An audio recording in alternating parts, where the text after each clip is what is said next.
bienvenue dans ce nouvel épisode du podcast. Aujourd'hui, on a le plaisir d'accueillir Henri Thibaudan, économiste et responsable du développement des affaires chez Dameco.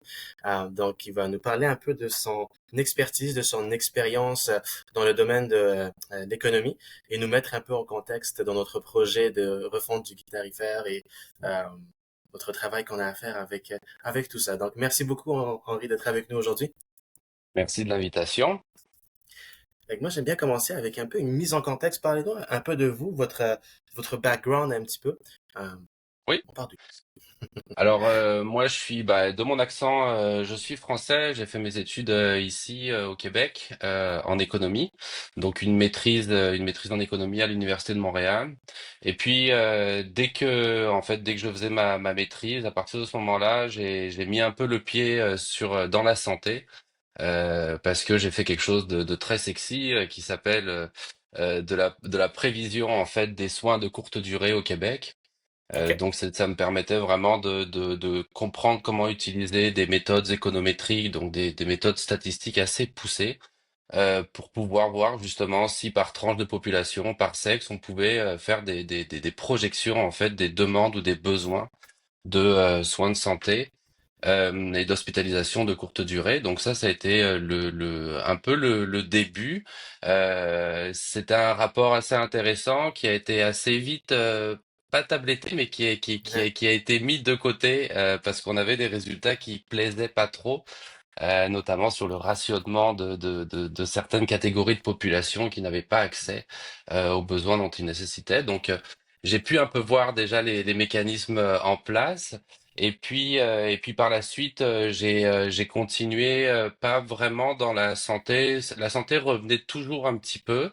J'ai été travailleur autonome, donc je travaillais pour beaucoup d'instituts de recherche. Et puis j'ai fondé ma compagnie finalement en 2012, quelques années après, où nous Mhm. on est spécialisé dans la modélisation économique. Donc principalement on fait des simulations sur l'économie du Québec pour se demander bon qu'est-ce qui pourrait arriver si on changeait un élément de fiscalité ou avec des présidents de partenaires commerciaux assez importants qui mettraient des tarifs, qu'est-ce que ça peut faire sur l'économie du Québec. Donc ça c'est vraiment notre mantra. Puis on a développé beaucoup en fait alors moi j'appelle un peu ça de l'assistance économie, on peut appeler ça de la consultation, ça fait toujours un peu plus sérieux, mais il y a beaucoup d'associations professionnelles ou autres qui ont besoin d'économistes, mais qui ne savent pas forcément qui contacter, ce qu'il faut leur demander, et tout ça. Donc souvent nous on vient aider ces organisations et on va prendre des dossiers plus ou moins de manière récurrente, ou sinon on va les aider à structurer aussi leur intelligence économique. Donc ça, on fait beaucoup ça. Et moi, depuis 2018, je travaille justement auprès de l'association des chirurgiens dentistes du Québec. Donc là, c'était pour prendre justement le relais de leur actuaire historique, C'était Clermont ma Girard question, de son nom. justement. Ouais. C'est ça, par rapport à, je pense que beaucoup de gens ont la question, la différence entre un économiste, justement, puis un actuaire. Parce que dans l'imaginaire collectif, hein, ça se ressemble un petit peu à un actuaire, ça fait des projections, des estimations, des statistiques. De Oui, ma oui. compréhension, un économiste, c'est plus les chiffres, peut-être plus concrets. Je sais pas.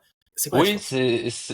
oui, c'est toujours une bonne question. C'est sûr que moi, les actuaires, je connais moins, mais en ayant travaillé justement avec Clermont Girard, j'ai pu un peu voir. Donc oui, on utilise beaucoup de statistiques ensemble, de probabilités. Donc ça, on a vraiment Oui, une espèce de tronc commun. Et j'ai beaucoup d'amis économistes qui étaient actuaires. Donc je sais pas si on peut dire qu'il y a vraiment une différence, mais il y a effectivement des tâches qui vont plutôt être actuarielles.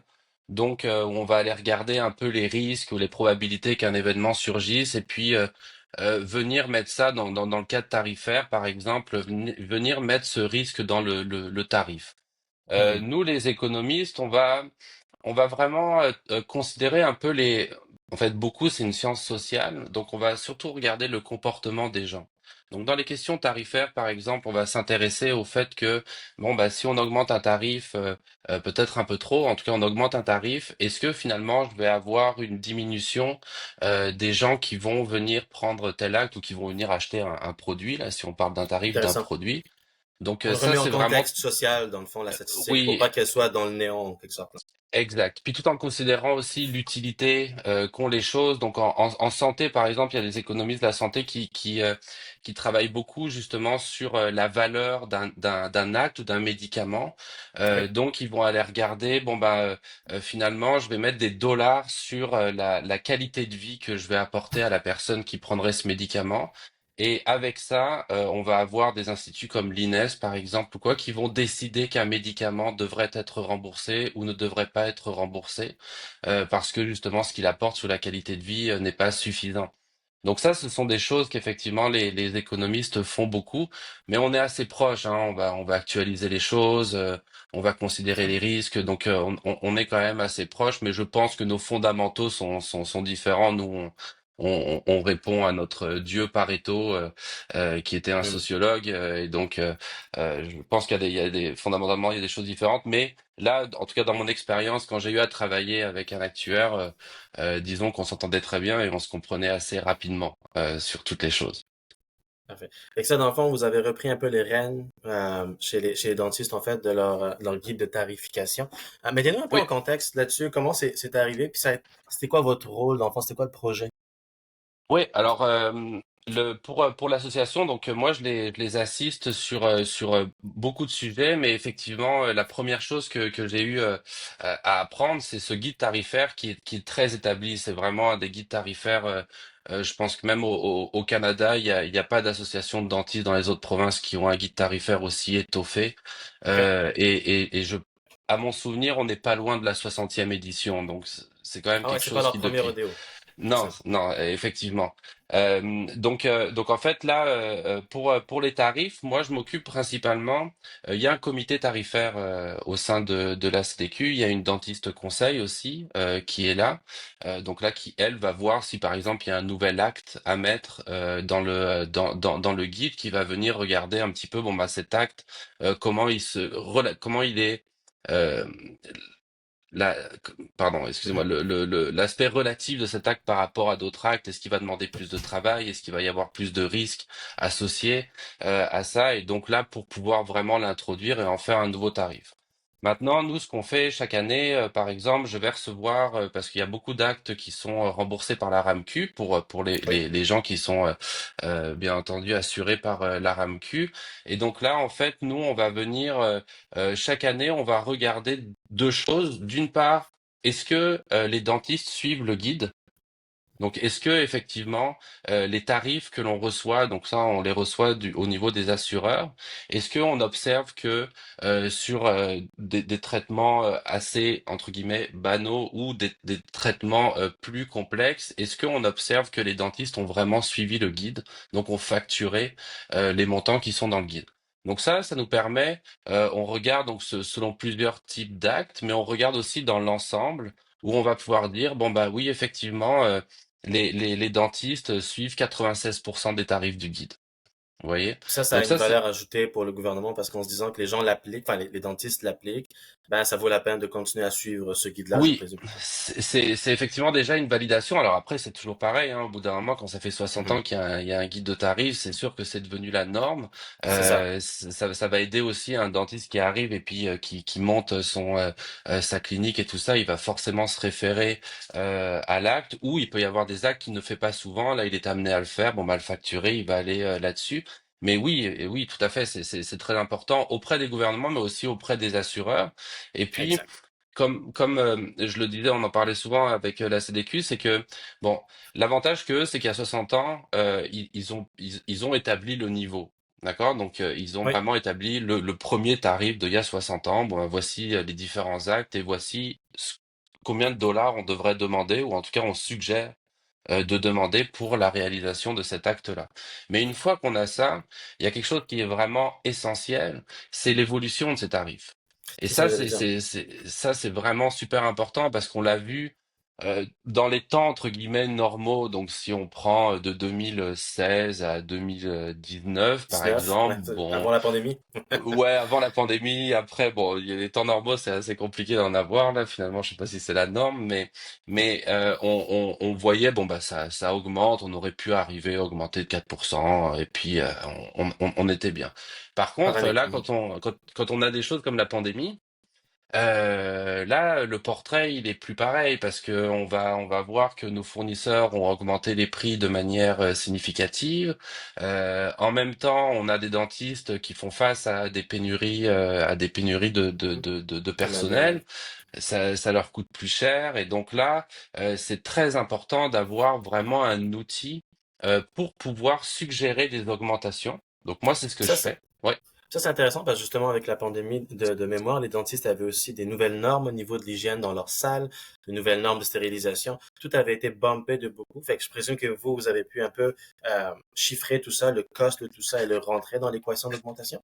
Tout à fait. Donc ça, moi, je l'ai pas fait personnellement, mais j'étais dans le dossier. Puis c'est effectivement, ils ont introduit des nouveaux codes. Et puis là, à ce moment-là, ça venait s'ajouter effectivement au tarif parce que il fallait considérer que déjà les coûts des éléments de protection supplémentaires, de normes, devaient être pris en compte, mais aussi devait être pris en compte le fait que traiter un patient allait prendre 10 minutes de plus pour un acte, par exemple, C'est vrai. que et donc même en termes de roulement, on pouvait pas avoir autant de patients. Même encore aujourd'hui, j'ai présenté des résultats là d'un sondage qu'on a fait, puis il y avait des réactions et une des réactions était qu'effectivement, ils n'arrivaient pas à avoir le même taux de rotation Le le même roulement nombre de par... clients ou le même ouais. roulement de clients par journée, justement de ce fait-là. Donc là, c'est sûr que ça vient poser des défis Mhm. pour les personnes qui ont leur clinique, parce que on va voir les coûts fixes, bah, ils sont fixes, ils diminuent pas.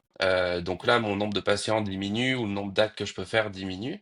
Et donc là, à ce moment-là, bon bah ça devient effectivement une question qu'on peut intégrer un peu dans les tarifs. Maintenant, ce qu'il faut voir, c'est que dans le guide tarifaire, et puis j'ai lu le vôtre et c'est mentionné aussi.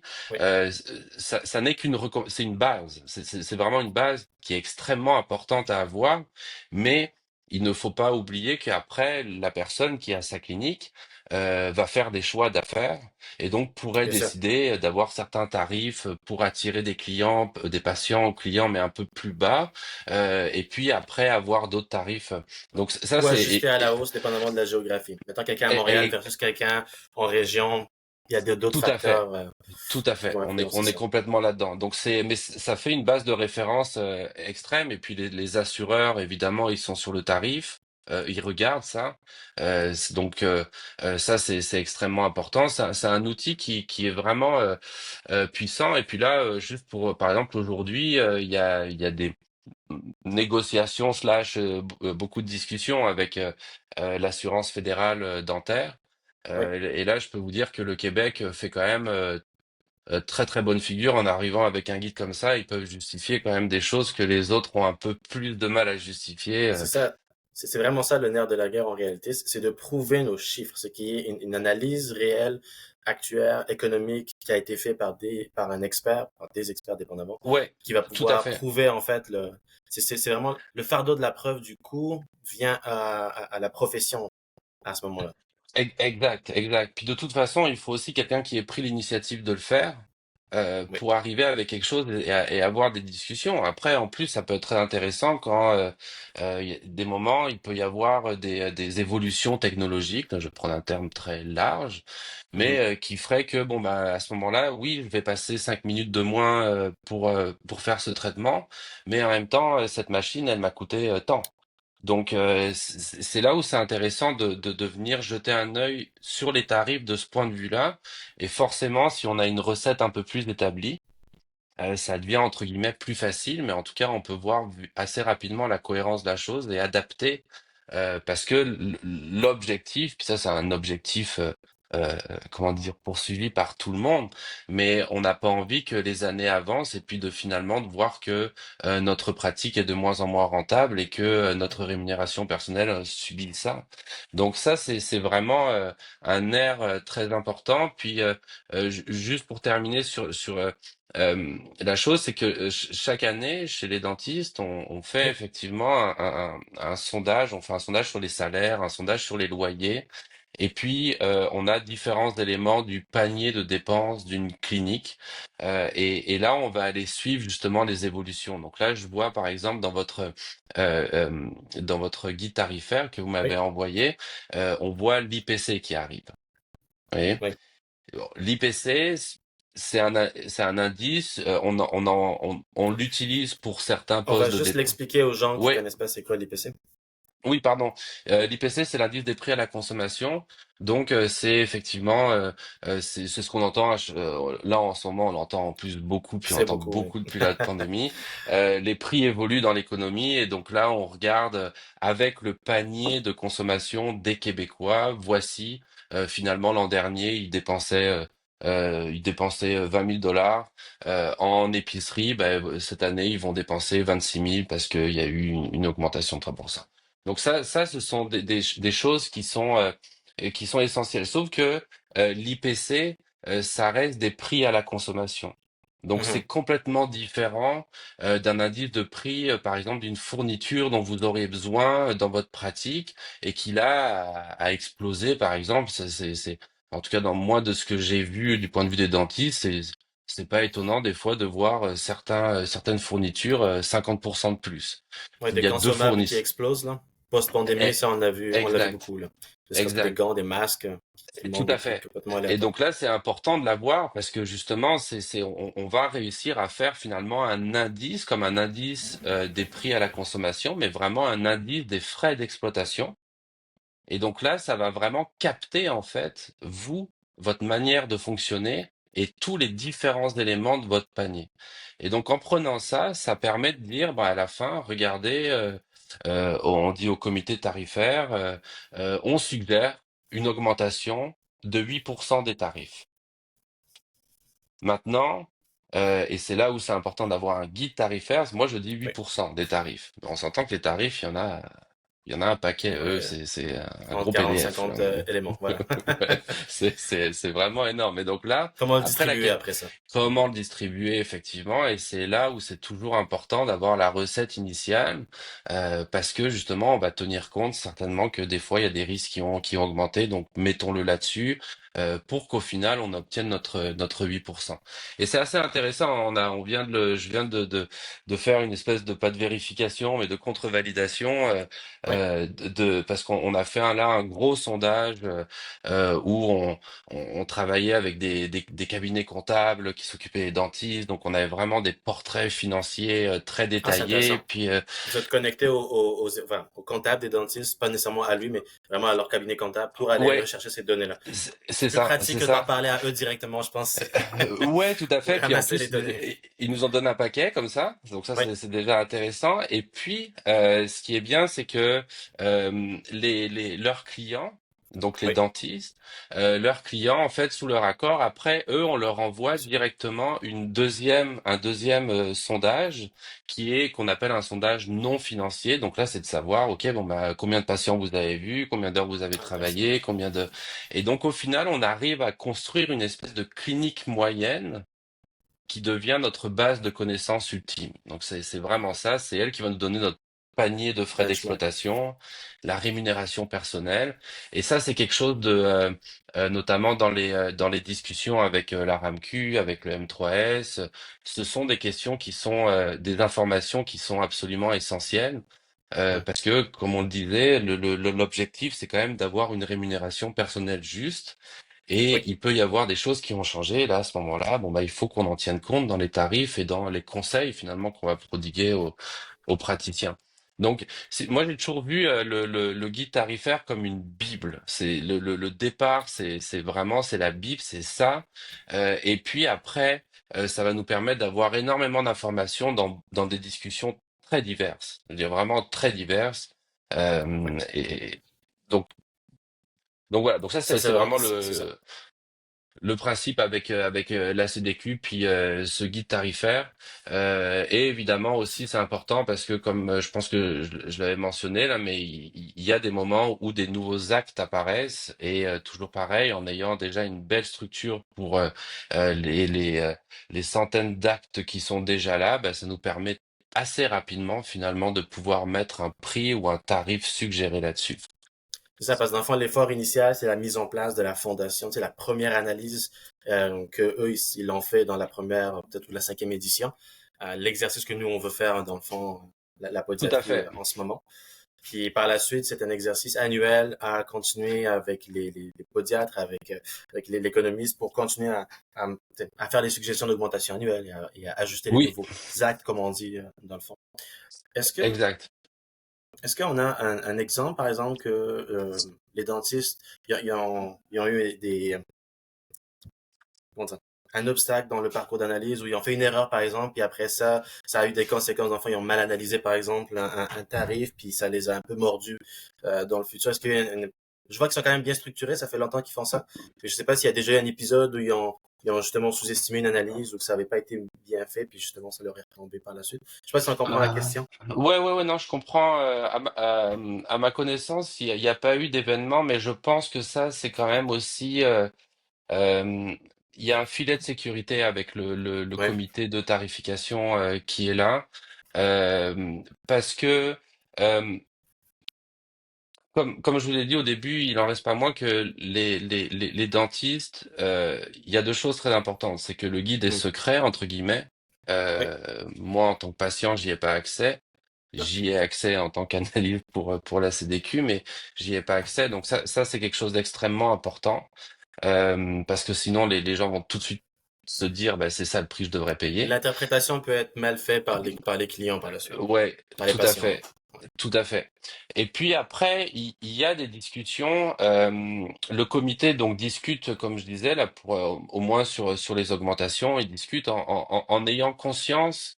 Et c'est là où je pense je dirais pas qu'il y a eu des problèmes, mais il y a quand même un- comment dire, des mécanismes pour venir prévenir la CDQ de dire, par exemple, si vous avez certaines pratiques qui vont se concentrer vraiment sur des actes assez spécifiques, s'ils voient pas leurs choses augmenter, eux, forcément, ils vont perdre l'année prochaine. Vous Ah, je comprends. voyez? Fait que dans le fond, s'il y a une augmentation, par exemple, de 8%, mais qu'elle ne s'effectue pas dans une section, que par exemple, quelqu'un est spécialisé dedans, il pourrait Exact. venir à trouver ça injuste, par exemple. C'est ça comme ça. Exact. Donc il y a un Hmm. aspect que j'appelle politique, mais dans le bon sens du terme. Ouais. C'est-à-dire qu'il faut considérer un peu toutes les réalités pour que, tiens, une personne, un dentiste pédiatrique, pardon, Hmm. ne va pas en fait être laissé pour compte là-dedans parce qu'on n'aura pas augmenté les codes qui sont destinés aux enfants Intéressant.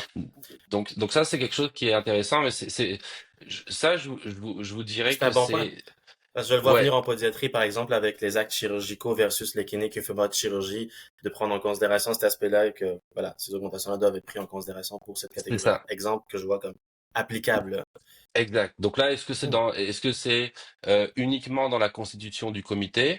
Certainement que ça a des effets, parce que si vous n'en mettez pas, s'il y a personne qui Oui, fait d'actes chirurgicaux, ben, là, le problème, certainement y avoir un problème au bout d'un moment. Mais d'une on part, je arrête. pense que oh, ok. Non, mais On a été j'en bon doute là-dedans, oui. pas, j'en doute pas. Et puis après, c'est à l'association, c'est être capable en fait d'accueillir ces commentaires-là, critiques, commentaires, peu importe, mais parce que ce sont des réalités qu'on remonte. Et là, il faut en tenir compte justement quand il vient le temps de Exact. décider finalement là. Non, c'est ça. On est une jeune association, on a encore beaucoup de choses à apprendre. Puis c'est le genre d'avantage, en fait, de faire affaire avec quelqu'un qui en a déjà vu d'autres et qui a travaillé avec des organismes qui existent depuis 60 siècles, disons ça comme ça. C'est d'éviter de faire les erreurs ou des réflexions qui ont déjà été faites avec des résultats et des plans déjà en place qu'on va juste s'inspirer pour pas, Oui, peut-être pas faire des erreurs qui auraient pu être évitables là-dessus. Les tout à fait. retombées positives, justement, avec les assureurs le gouvernement, la RAMQ, est-ce que justement, cette révision-là, une fois qu'elle est faite, une fois qu'elle est présentée, vu qu'elle est backée par ces analyses-là, est-ce qu'il y a une meilleure, à ce moment-là, application des suggestions par les assureurs, par la RAMQ? Qu'est-ce qu'on voit concrètement qui disent, bon, parfait, le dossier est bien monté, donc on accepte ces augmentations-là? C'est quoi la réponse des assureurs de la RAMQ quand on leur présente? Alors bon, ça c'est peut-être un étage au-dessus où il va y avoir les choses, Oui, j'ai déjà vu, bah, notamment pendant la Covid, il y a une année où il y a eu une augmentation entre guillemets salée, oui, et ça j'ai vraiment apprécié parce que euh, je ne suis pas décideur, j'impose pas mes choses, on travaille beaucoup non, aussi en, vous êtes en des consultants en collégialité. suggestion. Mhm. Ouais, tout à fait. Puis là, j'ai recommandé, puis ils ont décidé, effectivement, ma recommandation, elle était assez élevée. Là, c'était quelque chose qui avait été jamais vu, mais on n'a pas changé la méthodologie. On s'est pas dit c'est Covid, C'est donc ça, il y a quelque chose de différent. On n'a pas changé du tout. Et ça, je pense que ça a été quelque chose d'extrêmement bon qu'ils aient osé le faire. Une augmentation, alors je sais plus le chiffre, 9 ou 10 pourcents, quelque chose comme ça, mais bon, significatif. Parce que justement, là, il y avait des discussions, l'économie va repartir comme avant, donc on va revenir comme avant et tout ça, mais dans les choses où les prix augmentent, c'est des escaliers, là. Une fois que tu as pris ça l'escalier, descend pas. là, tu vas juste, Mhm. mais tu redescends pas. Et donc là, il y aurait eu effectivement des gros effets sur les dentistes de ne pas le faire. Ils ont décidé effectivement de le faire.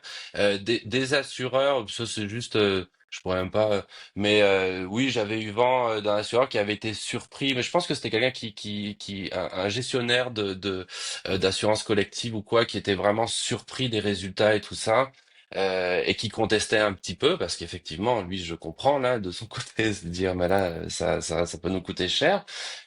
Mais là, le gros avantage, c'est ben regarder la recette, quoi. Et c'est ça, c'est effectivement ce qu'on a subi. Euh, et ça, c'est un poids très fort. Et pour vous dire, là, on a regardé pour donner encore un peu plus de poids justement aux augmentations annuelles. Là, je vous avais dit qu'on a fait là récemment Mhm. une grosse étude sur euh, la rémunération personnelle, l'évolution en fait d'un point de vue vraiment financier là des cliniques. Puis ça n'avait pas été fait depuis 10 ans. Normalement, c'est aux 5 ans que c'est fait, mais ça tombait dans OK. la pandémie, donc il y a eu un 10 ans de décalage.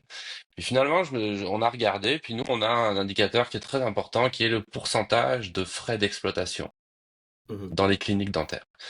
Et puis là, j'ai regardé ce pourcentage de frais d'exploitation qu'on avait en 2015, et j'ai juste pris nos calculs annuels d'augmentation des frais d'exploitation avec notre petit indice annuel là qu'on fait et regarder ça, puis je suis arrivé exactement à la même évolution que l'on a eu avec les données des comptables sur 2023. Donc vraiment, ce qu'on a estimé, ce qu'on a évalué comme augmentation, c'est vraiment ce qui s'est passé, Fascinant. ce qu'on a observé, et c'est là où on voit que c'est hyper important de le retranscrire dans les tarifs, parce que sinon, on aurait juste eu ça qui aurait augmenté, puis là, la rémunération personnelle des gens aurait complètement Exact. diminué, quoi. Ou une Donc, augmentation significative d'un coût aurait ouais, apparu qui aurait pu causer d'autres. Voilà. ouais. Au niveau de la RAMQ, c'est plus complexe parce que là, ça C'est devient ça, plus hein? C'est politique. gouvernemental, ouais, c'est Euh, différent. ouais, puis ça devient politique. Bon, ils en donnent un peu, ils en donnent pas, mais c'est quand même quelque chose qui est établi. Il y a quelque chose qui est extrêmement important. Et encore une fois, c'est là où je vous dis, moi, j'arrive là, aucune paternité là-dedans. J'arrive après 60 ans, mais ça se voit que c'est Mhm. rodé. La RAMQ a un guide de concordance, donc ils ont des concordances de tarifs avec les tarifs du guide. OK. Et donc ça, alors c'est sûr que les montants sont pas les mêmes, et ça fait l'objet des Mhm. discussions et tout ça, mais ils ont un guide de concordance parce que bon, ça c'est toujours pareil, le gouvernement veut toujours codifier les choses différemment qu'elles sont codifiées ailleurs. Bon, ça à la limite, Ah, mais en même temps, c'est parce qu'il y a des choses qui sont assurées, qui vont comprendre plusieurs actes, donc là il y a un code spécial ou quoi. Mais ça c'est extrêmement important parce que on s'entend sur la table de concordance oui, avec eux. Et puis, ça nous permet aussi vraiment de comparer quand il y a des négociations. On compare finalement ce que paye la RAMQ par rapport à ce que elle rembourserait si elle suivait le guide. Et donc là, ça devient intéressant. intéressant dans la négociation. Parce que tu dis, bon, bah, finalement, je prends pas les enfants là-dedans de moins de 10 ans parce qu'ils sont tous là-dessus, mais si, Ouais. si je prends une personne qui est alors un PAFDR, donc ce sont les gens à très faible revenu qui vont être effectivement assurés par la RAMQ.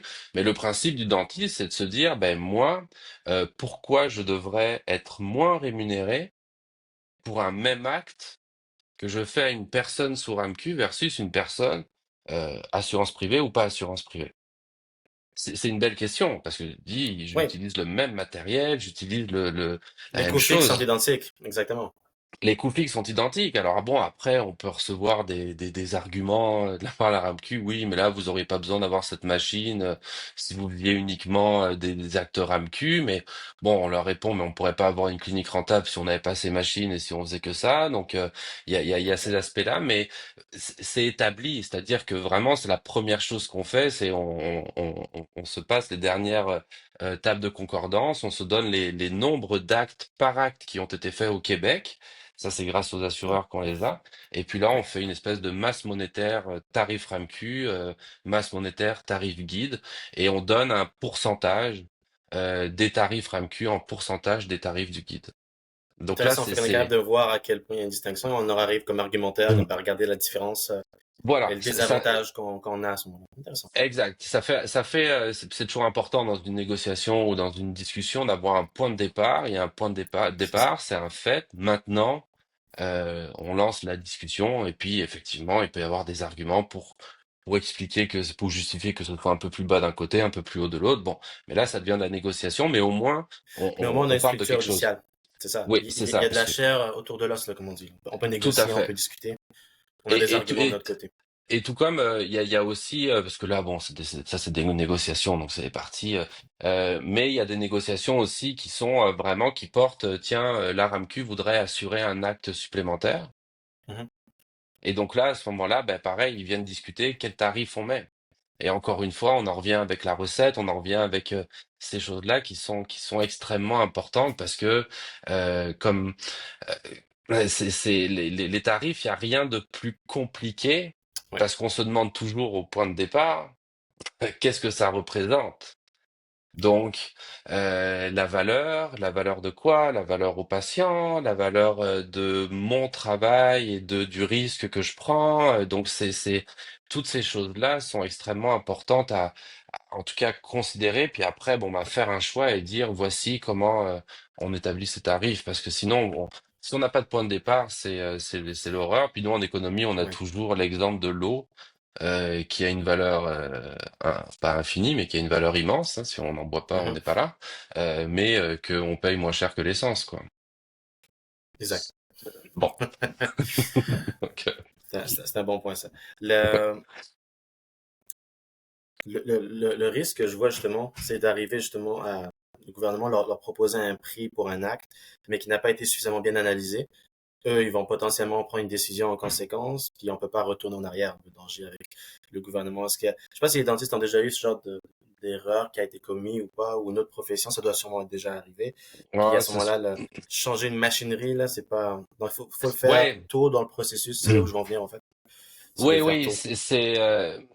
oui, puis c'est vraiment, moi, c'est l'une des premières choses que j'ai vues là-dedans et qui n'était pas forcément un argument formulé ou qui avait été formulé, mais moi, j'avais toujours quelque chose, et ça continue, puis ça commence un peu à prendre là, mais euh, toujours quelque chose d'extrêmement important là, dans ce cadre-là. On est en train de parler de personnes assurées publiques versus personnes Oui, non assurées publiques. Quelque part, si le Québec s'est doté de ces assurances-là, ça veut dire qu'il a considéré, socialement, on a considéré que c'était important de ne pas laisser des personnes pour compte, et donc de ne oui, pas les guérir ou de ne pas les traiter. Et donc, quelque part, on s'est fixé des objectifs en termes de service. Mais si vous pratiquez des tarifs beaucoup trop bas, là, vous pouvez effectivement avoir une désincitation. Je prends toujours l'exemple du nouveau diplômé qui veut partir sa clinique et qui se dit, OK, bon ben, je vais aller dans un quartier de Montréal assez pauvre. L'incitation, on s'entend qu'elle devient de moins en moins grande ça va parce être que difficile, oui.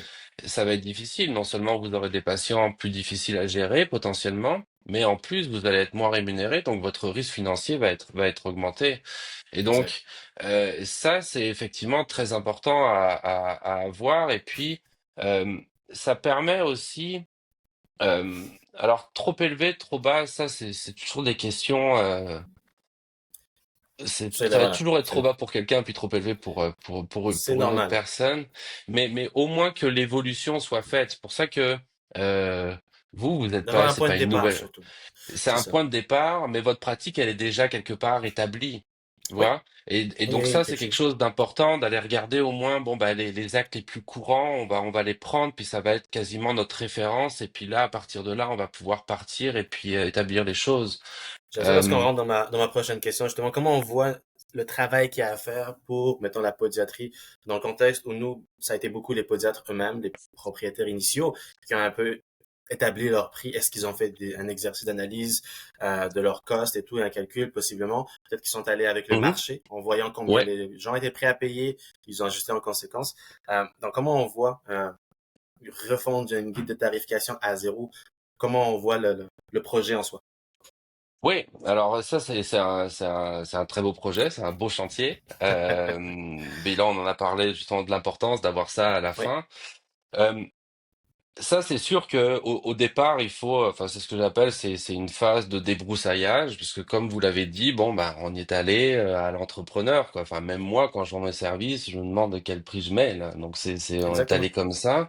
Il y a des pratiques qui sont établies, donc quelque part, il doit y avoir des ordres de grandeur qui sont là, qui sont bons et tout ça. Bon, maintenant, il y a un aspect, effectivement, se dire, bon, un concept qui est développé, qui est courant en fait un peu dans les professions libérales entre guillemets, c'est la rémunération personnelle. Donc c'est qu'est-ce que j'arrive à tirer de mon activité Bien sûr. et là de venir se comparer aussi aux autres.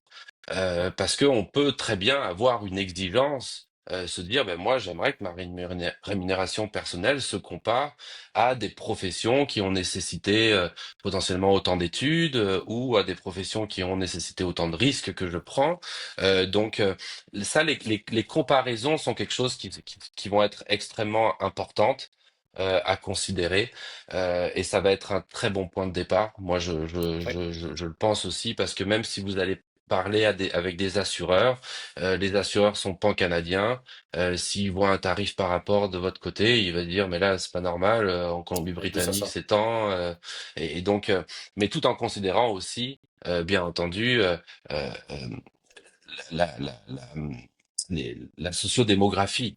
Bon, parce que il en reste pas moins que, comme je le disais, un tarif peut être juste. On peut dire bon ben voilà, c'est juste. On va se comparer aux médecins, on va se comparer à euh, euh, telle profession médicale, mais à ce tarif-là. Les gens n'ont juste pas les moyens de payer ça, ou ça va venir impacter aussi potentiellement les primes d'assurance ou quoi. Donc, il faut Oui, aussi toujours considérer. Bon, j'ai la comparaison internationale, maintenant, internationale et interprovinciale.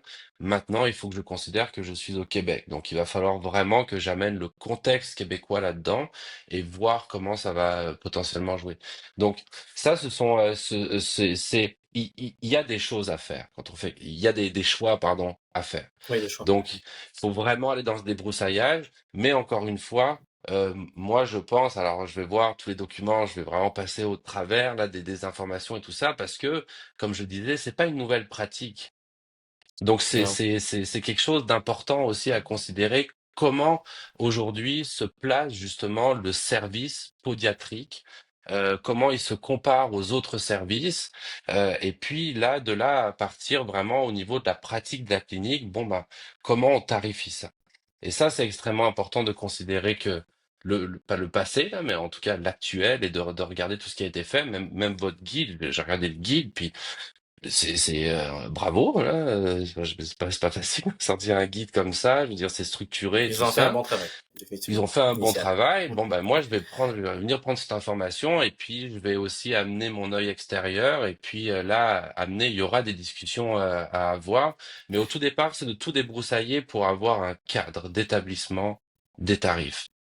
Ouais. Après, après ça. on établit les tarifs. Mais au départ, il faut avoir un cas d'établissement parce que, comme je vous dis, moi, ce que Déterminer je les vois, variables, dans le fond. ou déterminer les variables. Et puis il y a toujours un risque parce que dans des associations comme la vôtre, si vous me dites qu'elle est jeune, on est vraiment dépendant de l'initiative. Et donc c'est extrêmement important si on fait un travail comme ça qui est coûteux. Je veux dire, il y a beaucoup de valeur, C'est mais un c'est pas, investissement. Mhm. c'est un investissement. Et pour que ce soit un investissement, bah, il faut qu'il y ait un maintien. Donc c'est là où ça va être important d'avoir un Oui. comité. C'est là où ça va être important d'avoir des sondages sans inonder vos membres de Non. sondages, mais d'avoir des suivis parce que vraiment c'est le point de départ. Que ce soit un Et une investissement, il faut se dire. participation. C'est Et, surtout et ça, une, hein, et une participation, mais ça, je pense que euh, je suis assez confiant là-dessus parce qu'on arrive quand même à faire des sondages qui sont pas trop lourds, mais j'espère. les podiatres vont voir la valeur de ça. Dans les dentistes, on a eu des fois là des sondages où il y a eu très peu de participation et, Intéressant. et ils l'ont regretté quelque part. On a vu, parce qu'on a vu OK. l'année d'après, on a vu effectivement que la participation avait augmenté. Donc ça, ce sont des choses qui sont parce qu'on voit la valeur et on peut le voir à différents moments, mais vraiment se dire au bout de 10 ans, j'ai suivi les évolutions du guide, j'ai suivi le guide, je suis bien. Bon, bah ça c'est il faut le dire à leurs membres, là, c'est grâce à vous parce que Ouais. justement c'est vraiment vous nous avez permis de donner l'information qui nous permettait de faire les bons choix finalement ou les bonnes recommandations. Donc il y a vraiment un gros défrichage à faire et puis après partir très rationnel, avoir une recette évidemment documentée. Donc, d'où ça vient, comment on a fait. Là, il va potentiellement y avoir, je dis, je le sais pas encore, là, Oui, on on commence le commence projet, début comme de on dit. tout, ouais. Mais il va potentiellement y avoir besoin d'informations complémentaires ou aller la chercher, tout ça. Mais ça, ce sont des choses à la fin. Vous aurez ça. Puis moi, mon objectif, c'est que même si vous m'appelez plus dans les 2 prochaines années, que n'importe qui soit capable d'aller prendre le fichier et de dire, OK, c'est comme ça que ça a été fait.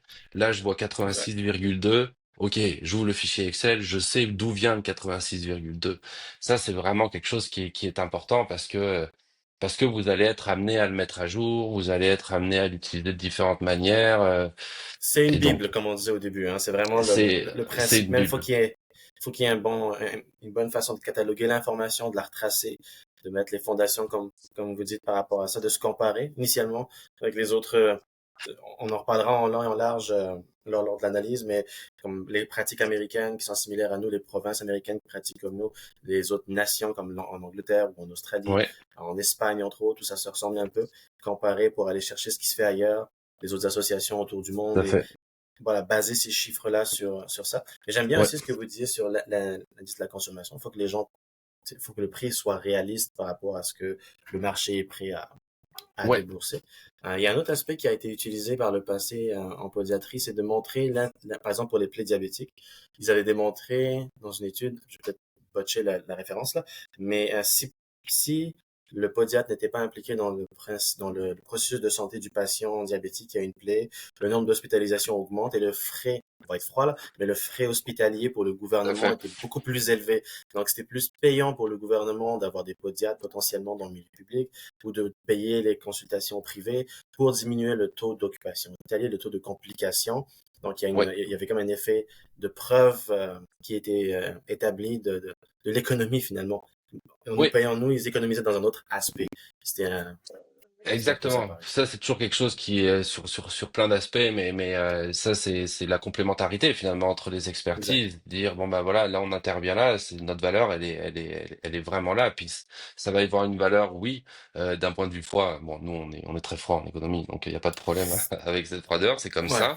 Mais il y a aussi une valeur pour le patient. Parce que je veux dire, s'il y a une économie quelque part, ça veut dire que le patient, enfin, une dépense supplémentaire quelque part, ça veut dire que le patient aurait pu peut-être être guéri de manière plus efficace, ne pas plus tomber dans les rapidement, ouais. tracas hospitaliers, de pas et ça c'est effectivement des choses qu'il faut faire valoir. Bon ça, euh, le guide, je pense qu'on s'éloigne un petit peu du guide tarifaire, mais je suis tout à Non, fait non, mais d'accord. ça, Mais ouais, mais je trouve que le fait d'avoir un peu toute cette structure-là au niveau de l'association va être plus facile aussi c'est ça. pour vous de le C'était un démontrer. exemple d'utilisation, en fait. C'est un Ouais, tout exemple à où on fait. arrive devant voilà, le système gouvernemental en leur disant, voici nos chiffres, combien on coûte, voici les calculs, et Ouais, une application, exemple X d'utilisation de ce guide-là, exactement. concret. C'est dans ce Et- sens-là. Ah, l'utilité, en fait, du guide, c'est ça que je voulais dire. Ouais, ouais, non, c'est ça. Puis comme vous arrivez donc avec l'étude qui a montré que, et puis en plus avec vos tarifs, vous C'est pourriez ça. les appliquer. Puis tout à fait, ça c'est vraiment. Je vous dis les applications à chaque fois, on a plein. C'est vraiment des questions. On Ouais. va aller regarder les tarifs là. C'est super intéressant. Euh, donc puis il faut pas aussi. Euh, je sais que vous le sous-estimez pas du tout là, mais pour vos membres, c'est extrêmement important et c'est même rassurant aussi d'avoir un guide tarifaire. C'est parce que sinon, c'est la jungle, ça peut être fait n'importe quoi et tout ça. Et donc là, à ce moment-là, l'objectif, c'est quand même d'avoir des cliniques qui offrent des services sur le territoire. Donc il faut qu'il y ait une rentabilité, il faut qu'il y ait des règles quelque part du jeu. Après, la concurrence fait ses affaires, il n'y a pas de problème C'est avec normal, ça, bien là, sûr. c'est C'est normal. Mais au moins d'avoir déjà une base qui, ça c'est très rassurant. Même moi, je me mettrais à votre place de dire je vais monter ma clinique. Je serais rassuré d'avoir un système avec des codes, avec des tarifs, quitte à ce que je les modifie, hein, mais au moins d'avoir à la base toute une structure. Et puis un pour les référentiel. patients. Exact. Vous arrivez avec vos patients, vous dites c'est ça. Bon, bah, on a un guide. Il y a quand même quelque chose qui, en tout cas, qui est très précieux, je pense, du point de vue de la pratique, là. Exact. Parce que justement, des patients qui vont déménager ou qui vont aller voir dans une autre clinique, d'avoir une standardisation de au moins comment les actes sont nommés et codés, ça va Tout à être fait. beaucoup plus rassurant et va donner du sérieux en fait à la profession aussi en quelque part. Parce que les gens vont se dire, OK, Ouais. j'ai reçu une consultation, j'ai reçu tel acte, puis à l'autre place, c'est la même code, c'est le même nom. Oui, le prix peut varier, mais les gens sont intelligents, ils vont comprendre, c'est la géographie, c'est d'autres facteurs qui influencent. Ouais. Mais au Ouais. moins, Ouais. on appelle un chat un chat. C'est toujours la même Tout chose à fait. avec un même code. Ça, c'est Ça important. simplifie, ça simplifie tout, même par rapport à votre patient, hein, de pouvoir lui annoncer, de pouvoir lui expliquer. Vous savez, quand vous allez chez le dentiste, et puis vous faites un nettoyage, pourquoi le nettoyage passe de 200 à 250, quoi. Bon, bah là, il va t'expliquer, Ouais. oui, mais il y a des unités de temps, là, t'avais beaucoup de tartres, t'avais beaucoup de... Et donc, ça, c'est important d'avoir ça. Puis aussi, au niveau des relations avec les assureurs, là, d'avoir Une fondation. les Ben, c'est fondations, la ça. facturation est simple. On se le cachera pas, on veut que les assureurs couvrent mieux les aides parce qu'ils couvrent une partie, mais c'est très difficile de comprendre comment eux-mêmes ils ont imaginé la structure. Puis je pense ils l'ont fait un peu à leur façon. Fait que d'arriver avec un guide clair, net, qui est basé sur quelque chose d'intéressant, au moins on va avoir une restructure potentiellement Ouais. des assurances de comment ils nous couvrent pour que ce soit plus logique pour eux et pour nous et pour les patients. Au final, oui, il y a un frais pour faire ce projet-là. Les membres, on leur demande évidemment de contribuer pour que le projet aboutisse.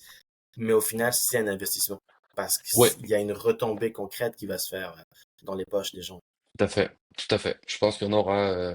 Puis à la fin, à la limite, ce qui serait bien, c'est qu'il y aura plus de tracas, plus trop de défis, ça sera normal, mais c'est ce que j'observe un petit peu quand on me pose des questions sur les dentistes. Je dis oui, mais c'est pas ça, je sais que parce qu'il y a 60 ans, il y a ce guide qui a été fait. Si j'avais pas le guide là aujourd'hui, là, Oui, ça parce serait que très très c'est compliqué, fou. là. Dans l'imaginaire collectif d'aller chez le dentiste, la facture est rarement remise en question. On est très confortable, on est très à l'aise d'avoir le montant qu'on a payé. Bon, après ça, on va pas être content avec le montant nécessairement, mais on ne remet Ouais, pas en question le concept même de la facture du dentiste. ouais, Alors que des fois, oui, dans la pédiatrie, les patients peuvent être surpris de comment on a écrit, comment on a codé. Ah, c'était pas comme ça à l'autre endroit. C'est embêtant, puis ça enlève, comme je disais, un peu de sérieux. Le mot est un peu fort là, mais ça enlève un peu du sérieux de la chose parce qu'on se perd dans des nomenclatures au lieu de les mettre ouais, oui, et puis propres là-dessus. ça peut amener Un une exemple. petite méfiance justement là ou quoi là-dedans, et puis ça c'est pas ça qu'on veut là. Non. Parce qu'on peut pas penser a priori que le podiatre va venir charger un peu plus un patient parce que tiens là il a décidé d'être plus rentable d'un coup et tout ça donc C'est ça, c'est basé sur rien.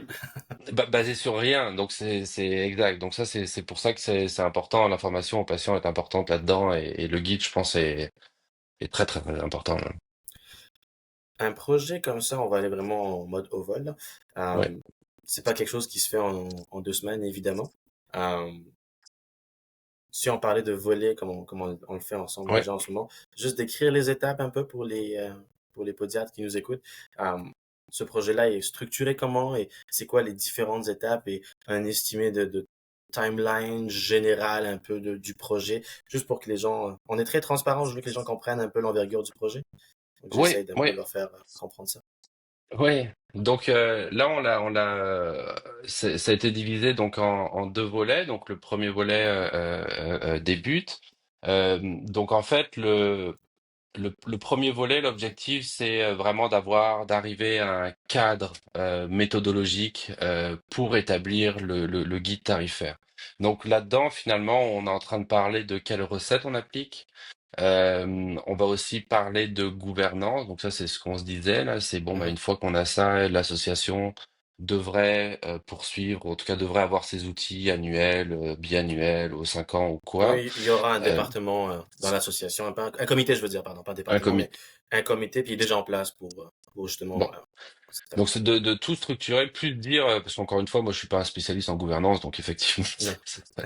mais c'est de dire voici à peu près les tâches qu'il faudrait réaliser pour maintenir à jour ce guide tarifaire. Donc les recettes. Et bien évidemment, comme on a discuté, toutes ces analyses comparatives, donc aller chercher vraiment de l'information pour pouvoir vraiment positionner le podiatre québécois parmi les autres podiatres, mais aussi le podiatre en général parmi dans le système de santé et donc en face des autres professionnels de santé. Donc déjà, aller regarder tout ça. Moi, je vais beaucoup aussi regarder donc le guide. Genre, je sais pas, je pense pas que c'était la première version là que j'ai eue. Je pense Non, qu'il non, y non, avait une non, version qui je était pense faite que c'est en la troisième ou quatrième. bon. Je vais me faire fouetter, là, mais c'est pas la première, c'est sûr.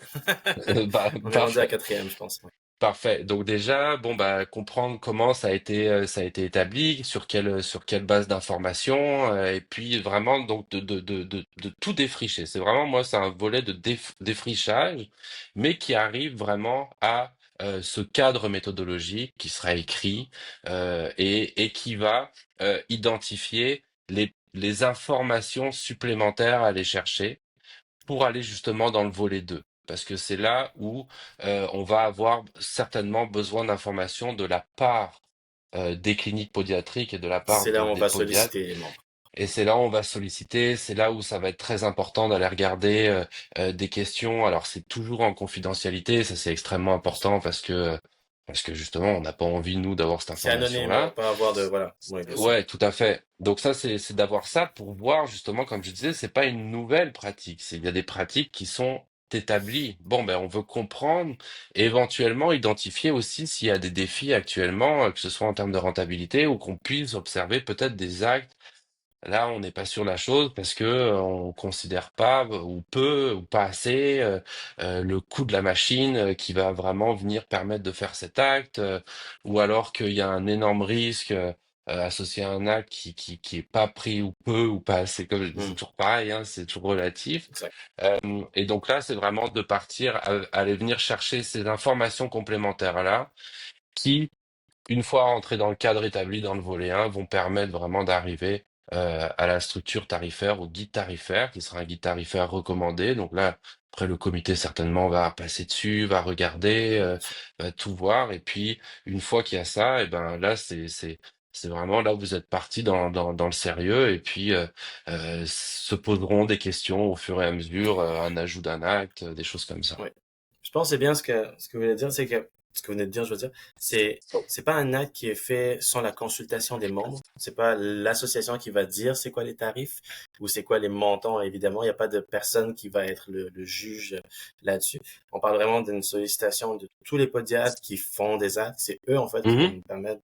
Puis ils auront leurs commentaires sont utilisés. C'est eux qui ont finalement Oui, voilà. L'information oui, vient de eux. Fait que le guide est basé sur les exact. informations qui sont reçues. Tout à Voilà. fait, tout à fait. Et puis même, ce sera dans les sondages comme ça, c'est hyper important aussi de poser des questions entre guillemets ouvertes, d'avoir des ressentis, Exact. parce que il y a quelque part, il y a que comme ça, comme je vous dis, moi, j'ai des outils hein, pour arriver puis dire voilà ce que pourrait être une rémunération adéquate. J'ai toujours un peu du mal avec le mot juste. Oui, mais euh, adéquate. Maintenant, maintenant, pas que j'y connais rien, mais l'information, elle est au niveau des cliniques. Ce sont exact. les cliniques, c'est vous qui avez l'information. Et là, ça va être extrêmement important d'aller la prendre et d'aller la considérer. Exact. Le mot juste, je pense qu'il vient du fait que les podiatres, quand ils se comparent, par exemple, on fait des actes qui ne sont pas, on a certains actes qu'il y a juste nous qui les faisons, puis il y a des actes que d'autres professions de la santé vont faire, mais qui sont rémunérés beaucoup différemment que nous. Ouais. Euh, donc c'est un peu dans ce sens-là, juste par rapport à ce qui Oui, se fait oui, oui. ailleurs, Non, comme non, c'est mettons, oh, c'est dans ce sens-là, je pense, que c'est là où venait le mot juste, c'est pas dans un sens justice, mais dans un sens équité par rapport à expertise, pas expertise, je vais me faire taper sur les doigts, par rapport à par rapport à nos actes qu'on fait, ouais, comparé à un autre professionnel de la santé qui fait un acte similaire, il faut qu'on se ramène au même niveau en quelque tout à sorte. C'est dans fait, ce sens-là, tout à fait. pour que le patient, ben, il s'y retrouve là. S'il nous voit nous, s'il voit un autre professionnel, ben, ça devrait quand même sensiblement se ressembler. Ouais. Oui, oui, non, complètement. Puis c'était pas le mot juste par rapport à celui que je disais Ouais, c'est juste pour dans le clarifier guide. C'est, pour les gens. c'est en général parce que ça devient difficile après de définir justement la justice. Moi, j'ai toujours aimé le Exact. côté adéquat parce que ça Ouais, amenait, il y a ça plein de sonne mieux. dimensions. Puis étant donné ces dimensions-là, est-ce que ma rémunération est adéquate? Puis, mais bon, Parce que c'est, juste ça fait revendicateur, mais là on parle vraiment juste d'équité par rapport à l'acte. Faut pas que les membres de l'association pensent qu'on est en mode, voilà, il y a pas, voilà, là c'est vraiment une égalité de, voilà, de on veut service. pas aller dans le jugement de valeur, on dit ok, Non, non. c'est adéquat, puis ouais, effectivement. Merci beaucoup pour toutes ces informations-là. Je pense on a fait un bon résumé en fait du mandat et du dossier. C'est un dossier qui tient beaucoup à cœur de l'association. On pense que c'est la fondation même de la profession qui est à établir avec ça. C'est vraiment avec ça qu'on va pouvoir aller plus loin. Euh, Puis ça a découlé partout, que ce soit au niveau du podiatre en système public, du podiatre privé dans sa pratique avec les assurances. C'est vraiment le spider web par la suite qui Ouais. découle de ça. Si on avait un message justement aux membres qui sont un peu anxieux par rapport à ça, dans le sens où on n'est pas sûr si ça vaut le coup, si ça va réellement déboucher à quelque chose, vu l'expérience qu'on a avec les dentistes. C'est quoi un peu comme un message pour les rassurer, pour les motiver à participer à la chose? Bon, je suis pas un grand motivateur bon, quoique Je si, pense en qu'on l'a fait, un bien fait petit jusqu'à peu, un maintenant. petit, ouais, un petit peu. Non, mais moi, je pense que c'est le sérieux de la chose, c'est extrêmement important. Puis il y a tellement de bénéfices en fait qui sont pas forcément à très court terme. C'est pas parce Non, que vous allez avoir un guide qui arrive que votre vie va changer. non, Mais c'est ça. par contre, quand vous allez avoir des assureurs qui vont mieux considérer votre profession, quand viendrait le temps éventuellement de parler avec la RAMQ et tout ça, quand vous avez euh, plein d'analyses qui sont à faire, même pour vous, vous allez avoir des défis. Là, je regardais, c'est toujours pareil, les conditions économiques, les conditions démographiques, Oui, ce sont des choses qui sont extrêmement importantes, changeantes et qui ont des implications. D'avoir cet outil-là, moi, je pense que ça rassure. Ça va aider aussi beaucoup, je pense. Ça, j'en reste persuadé. L'établissement, l'incitation à s'établir aussi, à se dire, tiens, je vais me lancer en affaires. C'est dans n'importe quelle affaire. Puis je sais qu'il faut pas trop parler d'autres en général. Enfin, parce que moi, je provoque toujours les dentistes en parlant d'un salon de coiffure pour les provoquer un peu dans l'ego. Mais le principe est là, c'est-à-dire que entreprendre quelque chose, mettre un prix sur ce qu'on vend, sur ce qu'on fait, c'est toujours extrêmement compliqué. C'est très compliqué. Puis on peut même avoir des fois du mal à augmenter son tarif, à oui, dire non, ben je connais mes patients, je suis pas comme ça, j'ai du mal là-dessus et tout ça. Ça peut aussi aider à ça parce qu'au final. Ça reste qu'il y a une logique de marché, c'est important de garder son même niveau de vie, et on n'est pas en train de dire vous allez vous enrichir d'un coup cette année parce qu'on exactement. augmente ça. C'est maintenir le Et niveau, on parle juste au moins, là, oui, maintenir non, le niveau.